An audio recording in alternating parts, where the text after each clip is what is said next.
tingin mo ah. Ay, isip mo. Pagkain.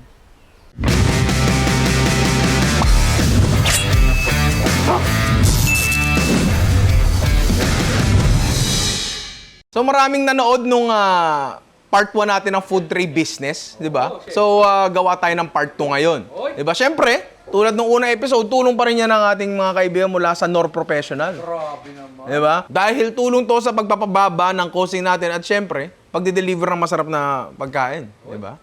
Hindi dapat dahil mababa ang costing natin, hindi masarap ang pagkain natin. Mali yun, pare. Mali yun. Yun ang challenge nyo bilang nagnenegosyo. Mababa ang food cost, pero masarap. I-deliver pa rin tayo ng quality dishes sa mga patrons natin, sa mga clients natin. Di ba?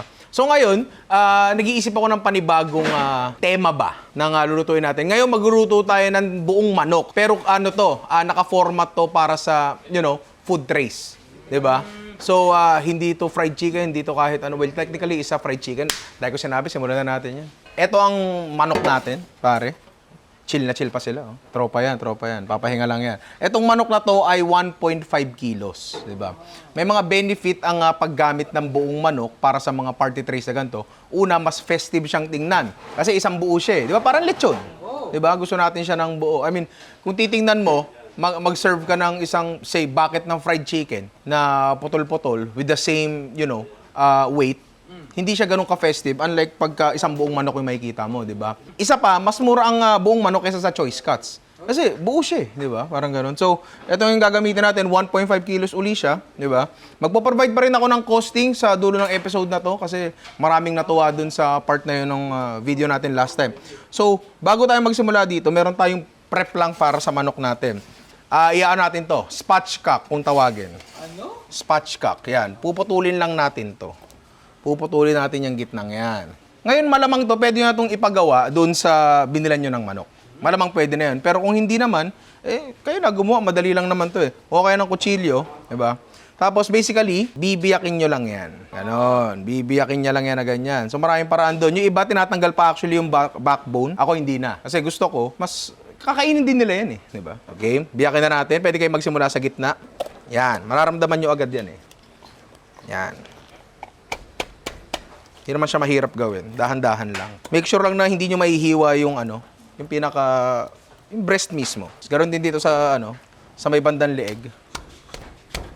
So, pag nakabukas na siyang ganyan, putulin din natin to sa may thigh part. Tapos, meron dito, ayan, nahiwa ko na siya. Yung parang, yung pinakabuto. Sa may breast, yung parang doon, cartilage doon.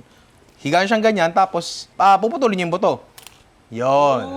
Yun. Tapos nakaganyan na siya. Ngayon, ang benefit niyan, pag nakaganyan na siya, una sa lahat, mas malaki siyang tingnan, 'di ba? Mas ma-occupy niya yung tray niyo. Pangalawa, since medyo mas even siya ng konti, mas magiging pantay yung luto natin sa kanya. Kasi yun lagi ang hirap sa pagluluto ng manok 'Di ba? Ang weird ng shape ng buong manok So pag iba yung shape niya, mahirap siyang lutuin ng sakto sa buong part ng manok. Pero dahil dito, matutulungan tayo ng konti nun kahit papano. So gagawin ko lang din yung sa isang manok natin, tapos titimpla na tayo. Kung medyo nai-intimidate kayo dun sa knife work na ginawa natin kanina, pwede kayong gumamit ng kitchen shears. Guguntingin nyo lang yung manok. As in literal, guguntingin nyo lang talaga. Mula dito, yan. Pero dito, sa technique na to, mahirap i-split sa gitna yung yung leeg. So mangyayari yung leeg nasa one side lang siya. Pero again, okay lang yun, walang problema doon. Tapos tulad nung kanina, bibiyakin nyo lang ng konti yung nasa gitna. Mamaya yung mga dugo na yun, lilinisin pa natin yan. Tapos, snap nyo lang.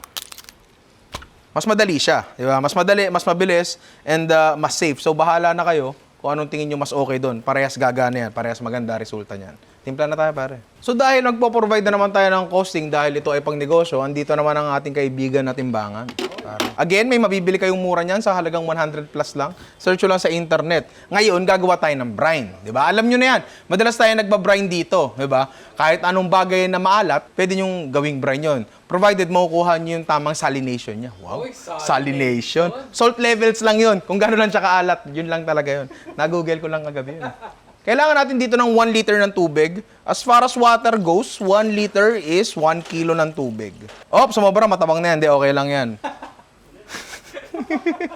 Tapos maglalagay tayo dito ng 80 grams ng Nor Professional Chicken Powder, di ba? Ito ngayon ang magiging salt ng brining natin. And dahil flavored siya, mas masarap siya, di ba? 80 grams, 80 grams. Oh, sobra, maalat na yan. Di, okay lang yan. Pag mga gramo-gramo lang na ganyan, walang problema yan. Ngayon, ang maganda dito sa Knorr Professional Chicken Powder na to, kahit di nyo na siya initin, matutunaw na siya kasi parang mas pino yung salt niya eh, di ba? Pero para lang mas safe, meron tayong hand blender dito. Pwede nyo actually pakuluin yan. Pero kasi pag pinakuluan nyo yan, kailangan nyo pang palamigin. Di ba? Mas matagal. Dito na lang tayo sa mas mabilis na paraan.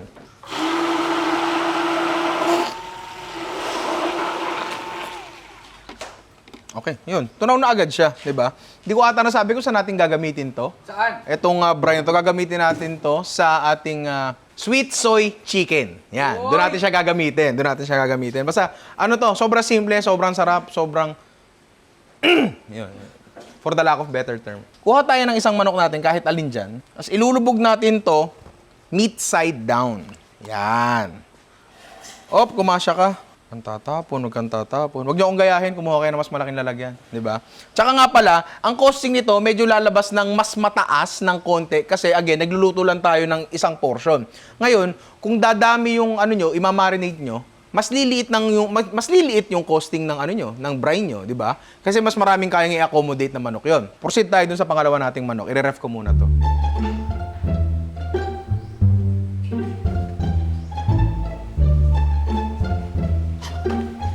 Ayan na nga, tumapo na nga. Cut! Sa pangalawang manok natin, titimplahan natin siya hindi via brining, kundi via dry rub naman. So basically, lalagyan mo siya ng dry mixture. Alam mo yun? So powder lang yun. At syempre, gagamitin natin dito ay, teka lang, nasa kabila. Knorr Professional Sinigang sa Sampalok Mix. Diba? Maglalagay tayo ng 20 grams na ito. Ngayon, sa mga hindi nakakaalam, ang Knorr Professional Sinigang Mix ay meron na siyang angking alat ba? Di ba? Kung di kayo naniniwala, tikman nyo. Hindi masyado. Pero enough na yung alat na yun para matimplahan yung manok natin. 1 ingredient dry rub. Yun lang talaga. So meron na siya So meron na tayong manok at imamassage lang natin yan doon. Sa lahat ng sulok-sulok, sa lahat ng singit-singit, lalagay natin yan. Ang ginagawa pala natin ngayon ay chicken inasal. Parang ganon. Kasi di ba ang chicken inasal, meron yung acid component na depende sa gumagawa, sa mga nakikita ko, either suka or kalamansi or kung ano man. Dito sa atin, sampalok ang gagamitin natin. Baka isipin nyo, baka maglasang sinigang tong manok natin. Actually, hindi kasi marami pa tayong ingredients na ilalagay dito. So, ilagay muna natin sa ref to habang ginagawa natin yung iba pa natin isasama dito. So, ngayon, gagawa lang tayo ng fortification. Wow! Fortification na dagdag pampalasa dun sa ano natin, sa dry rub natin. Di ba? Kasi inasal nga siya. So, kailangan may inasal flavor siya. Di ba? Meron tayo ditong tanglad. Etong tanglad na to, nabili namin sa halagang 20 pesos. Diba? Nilinis ko na siya kasi, ewan ko, kung gusto nyo makita, parang may wali sa sangkalan ko. Diba? Tatanggalin lang natin yung roots. Papalu-paluin lang natin to ng konti. Tapos, hiwain lang natin ng mga ganyan. Mas madali rin siyang hiwain actually kapag pinukpok nyo na. So, lalagay na natin yun sa ating food processor. Next, meron tayo ditong luya. Hindi ko mahawakan. Yan. Diba? So, madali lang naman magbalat ng luya. Itong luya na to, teka, titimbangin ko lang. 60 grams na luya. Diba? So, ang pagbabalat ng luya, kutsara lang ang gagamitin nyo. Yan. Yan. Yan. Next, maglalagay tayo din ng about 50 grams ng bawang. Diba? Meron na kami naka-prep dito. Pwede kayong maglagay ng anato oil, diba? Para lang mapula siya, or chicken oil, kayo na bahala. Basically, magluluto lang kayo ng atsuete sa mantika. Doon lang yun. Diba? So, maglagay tayo ng konti niyan para lang din matulungan yung ano natin, yung pagigiling natin sa kanya. Yan. Hindi mo talaga siya madudurog ng paste na paste kasi nga may tanglad siya. At this point, yung manok natin, naka-dry rub na siya sa Knorr Professional Sinigang Mix for siguro mahigit 30 minutes mga 45 na siguro to. Diba? Ang dami namin daldala ni Ian kasi. Pero okay lang yon kasi gusto muna natin mag-penetrate yung acid sa kanya para, ano yun, kumagat agad yung lasa. Diba? Oo. Hindi ko magat si Ian kakagating ko. Ngayon, ilalagay natin to dito. Diba? Yan. Nalamutak na ako. Yan. So, irarab lang natin to dun sa manok natin. Diba? Pero, tandaan nyo, tulad ng sinabi ko kanina, itong balat, protective layer ng manok yan. Diba? So, wala masyadong penetration na mangyayari dyan kasi, ano siya, waterproof siya. So, ang gagawin natin, lalagyan lang natin siya ng konti, pero majority dun, sa totoo lang, ilalagay natin sa likod. Yan. Kasi may access din nga yung ano dyan eh, yung flavor dyan eh. Kasi hindi waterproof yung likod ng manok, di ba? Basically, yan na yun. I-ref natin yan, imamarinate natin for, depende na lang sa inyo, pero sana man lang at least 1 oras. Di ba? Pero better talaga if overnight, di ba? Kaya dapat talaga meron tayong prep, di ba? So, lagay na natin yan. Balikan natin mamaya. Depende kung ilang beses ako matalo sa Dota. Jingle bells. Pasko na raw kasi. Pasko na. Kaya ganyan. So, after mga 3 hours, mga gano'n, no? Mga 3 hours, eto na yung manok natin. Magsimula muna tayo dito sa ating inasal. Diba? I mean, wala ka naman masyadong mapapansin na pagbabago sa kanya. Although, pag hinawakan mo siya, medyo firm ng konti yung karne niya. Ano yun? Makakapa mo yun eh. Ayan, no? Uy. Medyo mas firm ng konti. Konti lang naman. So, isa lang na natin to. Ang unang kailangan nyong gawin ay... kumuha ng cast iron pan. Dali lang, di ba? Kuha tayo ng cast iron pan, tapos simulan natin siyang painitin. Tapos ang kailangan natin gawin dyan ay tatanggalan natin yan ng as much, tawag dyan, mga tanglad bawang as possible. Diba? Kasi isisir natin to para mabigyan siya ng tusta. Kasi kailangan natin yun eh. Honestly, pwede nyo namang hindi isir to. Pwede nyo itong rekta na lang i-roast tapos blowtorch siya lang sa huli. Pwede naman yun. Pero kasi, at least man lang yung balat natin magkaroon ng high heat flavor ba? Inihaw. Alam mo yun? Parang ganon. So, tanggalin nyo siya kasi baka masunog siya kasi nga, bawang-bawang siya, di ba? Optional step, kung nag-prep kayo ng anato oil nyo or chicken oil, kahit anong mantikang pula, lagyan nyo na yan dyan. Kapag medyo umuusok-usok na siya, sabihin medyo mainit na siya, lagyan uli natin ng anato oil or chicken oil or kung ano man pulang mantika na meron kayo. Kukunin nyo yung manok nyo ng paganto, meron pang malaking part yan, baka lang masunog yan. Ingatan natin. Pag ganyan, tapos isisiksik natin dito sa cast iron pan, dahan-dahan, ha? Game. Ho! Yan. Next, habang hinihintay natin maluto yan, yung mga natira natin dyan, ito, pare, yan. Lahat yan lalagay natin dyan. Kasi dyan pa rin natin lulutuin yung manok natin. So mamaya, pag nilagay natin sa oven, papatong natin yan dito. Tapos habang naluluto siya, yung lahat ng amoy niyan, papasok ngayon mula sa underside ng manok, di ba? Magpe-penetrate sa laman. Yun yung masarap. Dahan-dahan lang, check nyo. Baka na-over na yung sunog niya. Ayan! Yan ang gusto natin. Pare, ganyang kulay, di ba? So, hindi nyo siya kailangang i-flip, honestly.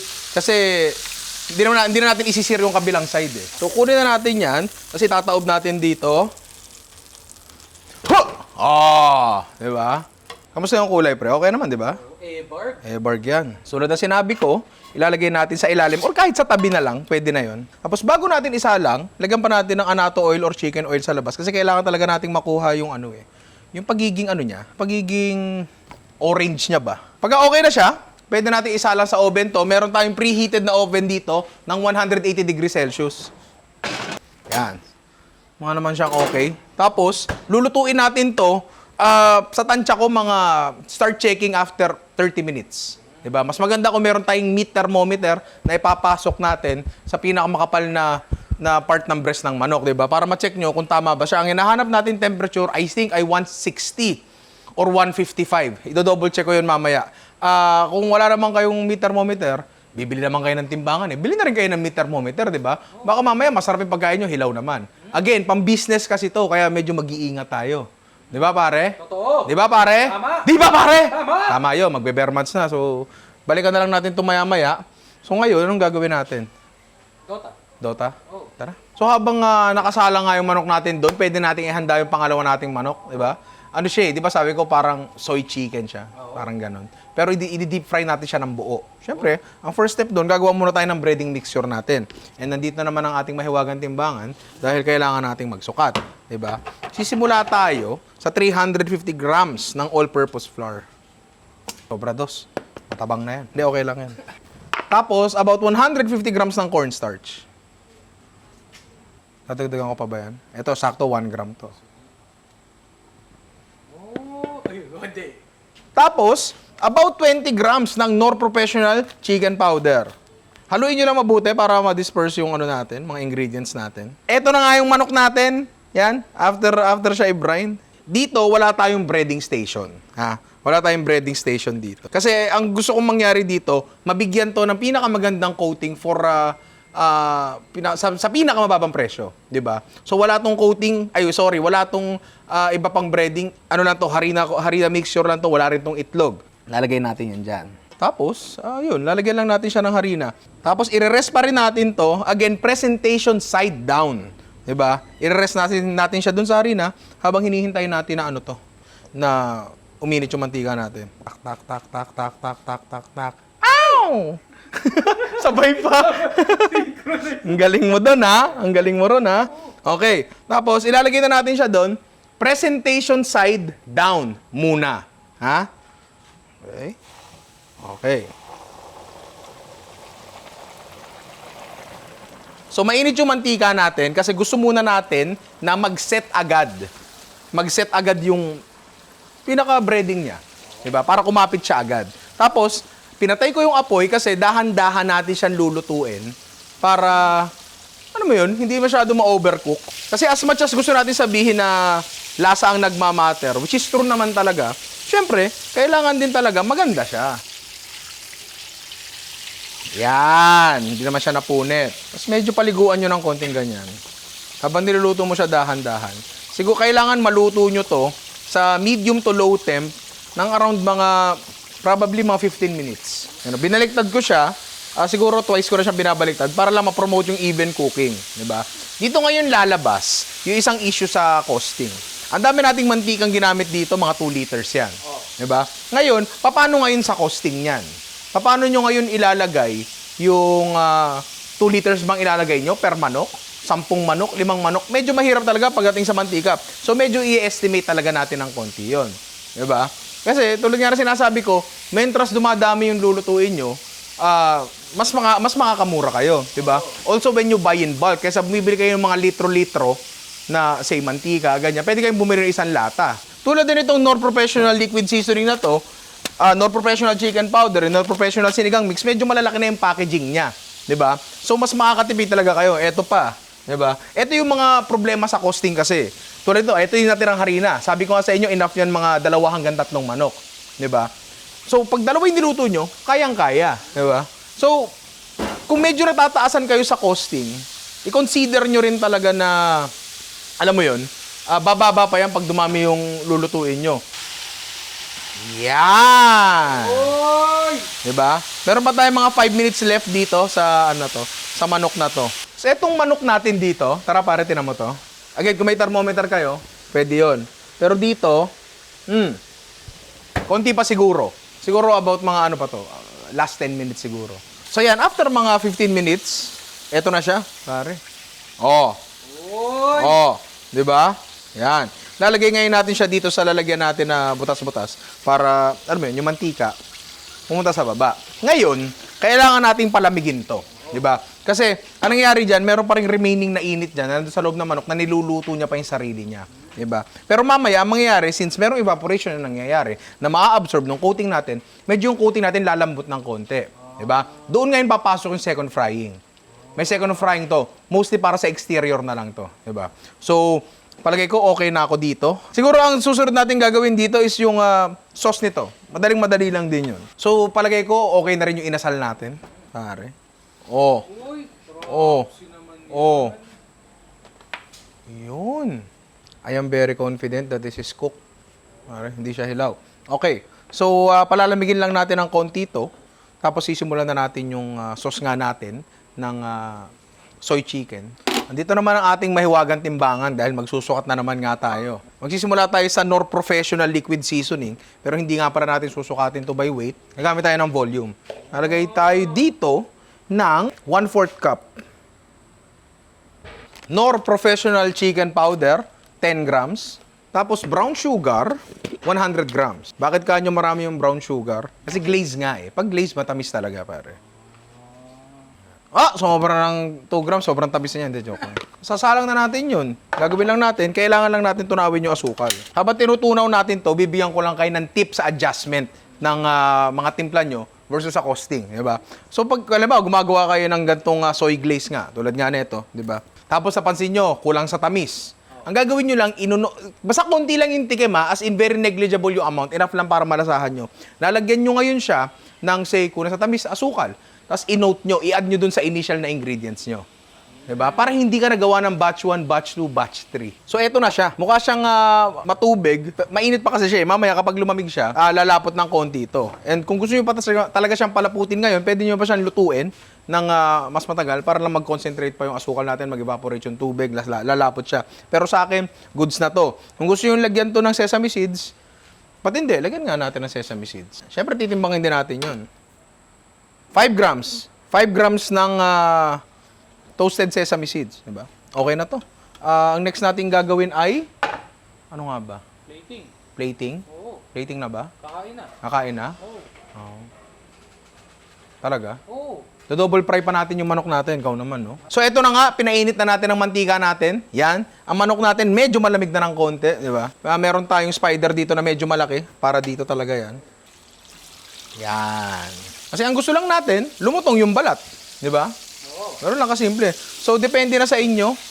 Check nyo na lang. Nakikita ko yung kulay niya sa banda ilalim. Medyo okay na, di ba? So, lilipat na natin to dito uli sa ating pinaglagyan kanina. Hop! Wait lang. Mahirap balik rin yan. Iyan! Gusto ko lang iparinig yung lutong sa kanila. Tara. Uy! Uy. Uy! Uy! Parang okay naman, di ba? So, mag-plating na tayo. Gagawa na lang tayo ng dalawang rice. Since isa-serve nga natin to sa kanila with rice. Di ba? Oo. Okay. So, ngayon nga, gagawa tayo ng rice para doon sa inasal natin. Siyempre, di ba? Ito na ang gagamitin nating mantika para sa fried rice natin, pare. Yan! Di ba? Yan ang masarap. Maglalagay muna tayo ng konti dito. Kasi kukoat natin yan dyan. Hindi muna natin nilahat yung mantika kasi, honestly, kapag masyado yung ininitan yung ganyan, yung malasang-malasang mantika na yung mula sa manok natin, ang mangyayari, ito na lang, pag naaamoy niyo yung pagkain, ibig sabihin nasa hangin na yung aroma niya. Wala sa pagkain. Gets mo? Diba? So pagka ganito, ang mangyayari niyan, magdi-dissipate yung mga flavor compounds niya, napupunta sa hangin, napupunta sa ilong natin, wala na sa pagkain mismo. Diba? So maglagay lang tayo ng konti, tapos eto the rest, idadagdag natin mamaya. So mainit na nga siya, pwede tayo maglagay ng kanin. Yan. Again, Japanese rice ang ginamit natin kasi ang lakas maka-premium pero hindi ganun kamahal. Tapos kung maglalagay kayo ng ano dito, ng asin, huwag na asin. Gagamit tayo syempre ng Knorr Professional Chicken Powder. Syempre to taste to, pero ilagay na natin sa costing na sobra ng konti, ilagay na natin 5 grams. Okay na ang ating inasal rice. Diba? Appreciate mo muna yung itsura ng fried rice natin, pare. Uy! Before anything else pala, pare, pakita mo to. Ito. Yan. Bubuhos natin yan dyan, cause why the hell not? So ngayon, hiwain na natin to. Hiwain natin sa gitna, dahan-dahan. Yan. Tapos ngayon, i-arrange natin siya dito. Pwede nyong i-arrange siya sa kung paano siya originally naka-form para mukha pa rin siyang buong manok, pero portioned na.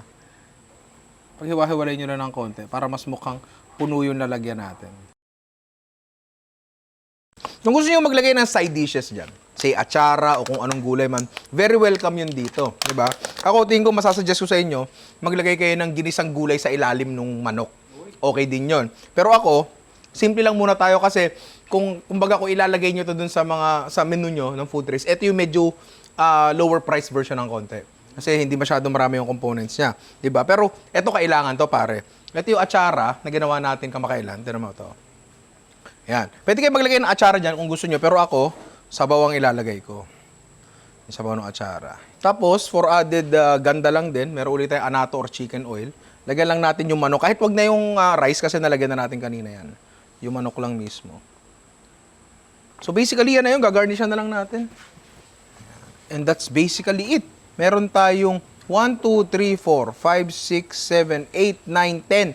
10 portions, di ba? Mamaya papakita ko yung costing and ako, I can already tell medyo mababa to ng konti. Di ba? Dahil medyo mababa siya ng konti, lalo kung i-compute nyo per head, ang dami nyo pang pwedeng gawin dito. Diba? Dami nyo pang pwedeng dagdagan dito. Gusto nyo maglagay ng atsara, walang problema. Gulay, walang problema. Sausawan, wala rin problema. Di ba? Kasi maganda yung costing natin eh. Di ba? So, okay na to. Bago pala yun, takpan muna natin. Yun. So, doon sa next natin, yung soy chicken nga natin, hindi natin masyadong titimplahan yung kanin. Mamaya explain ko yung bakit, di ba? Ito pala, isang tip lang din para mapadali yung paggawa nyo ng fried rice, di ba? bago pa man din nyo isalang yung bigas nyo or yung kanin nyo sa wok or kung saan kayo mag-fried rice, pwede nyo yan timplahan dito pa lang. Maglagay tayo ng about 5 ml ng mantika. That way, alam mo yun, nakukoat agad yung grains of rice ng mantika. Tapos Knorr Professional Chicken Powder, about 5 grams. Tapos paminta, konti lang yan, ilagay nyo na lang na 1 gram.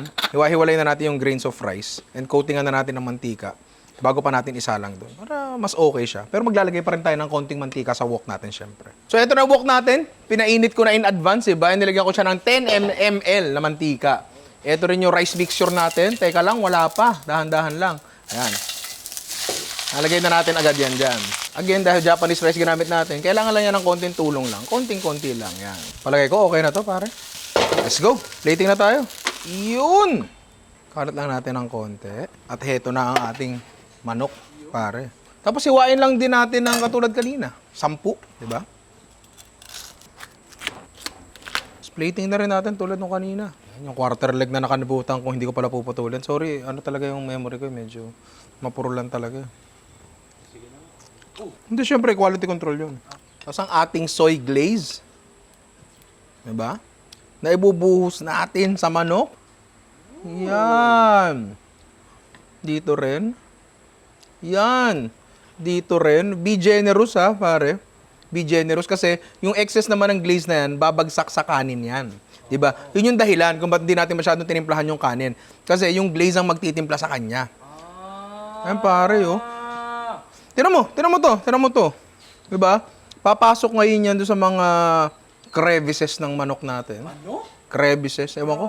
Narinig ko lang kay Eminem yun eh. Ako syempre, yan. Green, pare. Yan. And that's it. Takpan na lang natin.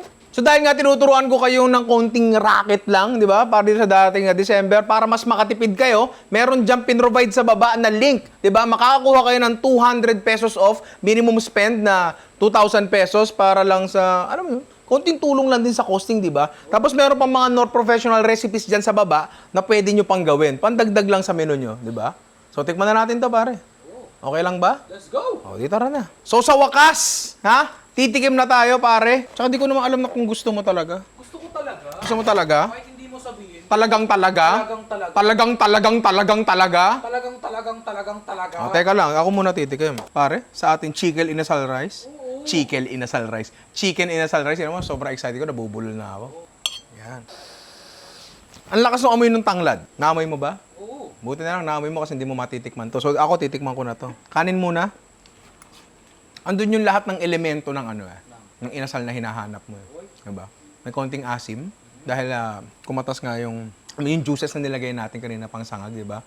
Andun yung savory flavor ng manok, diba? Yung tanglad, bawang, andun lahat, nakalasahan ko yun. Perfect bite, pare. Perfect bite, diba?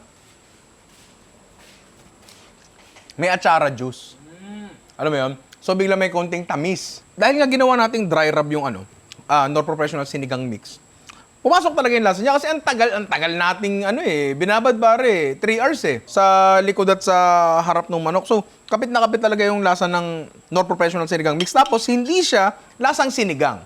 'Di ba? Hindi siya lasang sinigang. Meron kang nase-sense na fruity flavor, pero hindi siya lasang sinigang. Baka isipin niyo lasang sinigang na tuyo Hindi ganoon. Lasa siyang inasal talaga. Pakiwari ko ay mas excited ka dito sa dish na to. Pre. 'Di ba? Pero ako muna. Uy, Thai part na naman yung nakuha ko. Hindi ko sinasadya.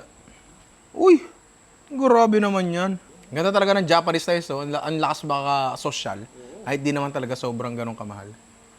Bakit ganon? Bakit? May nalalasahan akong smoky. Oh? Wala naman akong nilagay na kahit anong smoky dito May nalalasahan akong smoky. Ano yun? Baka yung pagtutosta ng sesame. Hindi ko alam Ito ang literal na kanin palang ulam na. Pero teka lang, may manok pa tayo, pare. May literal na ulam pa.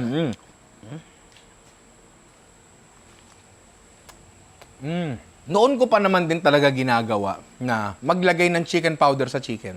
Nakita nyo na yan. Kasi, yung lasa kasi ng chicken powder, para siyang bagay sa kahit ano Alam mo yun? Kaya nga sa mga, commercial restaurants, sa mga restaurants talaga, sa mga catering, sa mga hotel, ang lakas gumamit ng chicken powder kasi para siyang para siyang hack. Pwede ba cut muna tayo? Bakit? Magdi-dinner muna ako. Sarap Paano ko? Sabay sana tayo mag-dinner kaso ayaw mo Hindi. Hindi, closing na tayo. Ayaw mo mag-dinner ah. Kakain mo na, boss. Kakain ka ba? Oo. Mamaya na. Excited na ako. Kakain ka? Oo. Sige, kuha ng plato mo. Excited ah. Pre, Excited ka? O, kain na. Anong gusto mong unang tikman? O, yan ay nasa harap mo eh. Unahin mo na yan. Grabe naman yun. Anong masasabi mo, Ginoong Iyang Jimena? Nanggagaya ka ah. Kaya to, legit to. Malapit dito. Kahit ano. Kahit, di ba? Uy. O, Ito muna, syempre. kanin muna. Uy, okay. Tapos? Egul pag ito, bisita nyo. Oh, alalabas mo dyan, inumin? So, nagbihis lang ako ng konti tapos tinapos ko na yung costing. Ito, pakita ko sa inyo. Dito sa ating inasal, ito yung mga ingredients natin. Kaya mag-alala, ilalagay ko rin naman sa babayan. Ang ingredient cost natin ay 381.72.